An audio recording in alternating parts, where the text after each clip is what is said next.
Korean automaker Kia अपनी EV5 का production spec इस 25 अगस्त रिवील करेगी and this SUV could make its way to the Indian market also around mid or late 2025. इसका concept version इसी साल मार्च में किया EV डे इवेंट के दौरान चाइना में शोकेस किया गया था।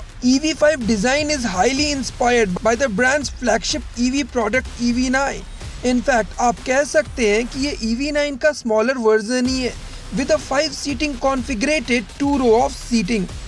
और जैसा कि हमने EV9 के साथ देखा जिसे इसी साल ऑटो एक्सपो में शोकेस किया गया था, उसके प्रोडक्शन स्पेक वर्जन को कॉन्सेप्ट वर्जन के लगभग 87% तक सिमिलर रखा गया when it debuted globally। We expect the same with the styling of EV5 production spec as well। EV5 की पावर ट्रेन EV6 से शेयर्ड रहने वाली है, जहां एक 77.4 kilowatt hour lithium ion battery pack 223 bhp की पावर आउटपुट और 350 Newton metre का पीक टॉर्क जनरेट करेगी। इस पावर ट्रेन की कैपेबिलिटी का अंदाजा आप इस बात से लगा सकते हैं कि 100 kmph की एक्सेलरेशन कंप्लीट करने में ये केवल 7.3 सेकंड्स का टाइम लेती है। EV5 की क्लेम्ड रेंज 482 किलोमीटर तक बताई गई है। इसके हाइलाइट्स एक fully digital integrated single panel display featuring infotainment as well as drivers display, ADAS level 2, panoramic sunroof, dual zone climate control system, 9 speaker surround wave sound system, connected car technology जैसे features हो सकते हैं।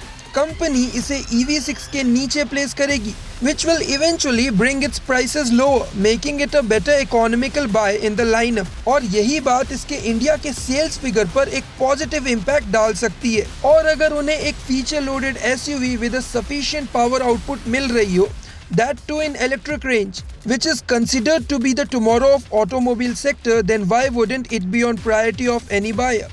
Global markets में इसके rivals Volkswagen ID4 और Nissan Ariya जैसी cars मानी जा रही हैं, but in India it will rival against Volkswagen ID4 जो 2024 में इंडिया में लॉन्च के लिए कंसीडर की जा रही है, and again its sibling Skoda Enyaq iV4 which is again scheduled to be launched as Skoda India's first EV product।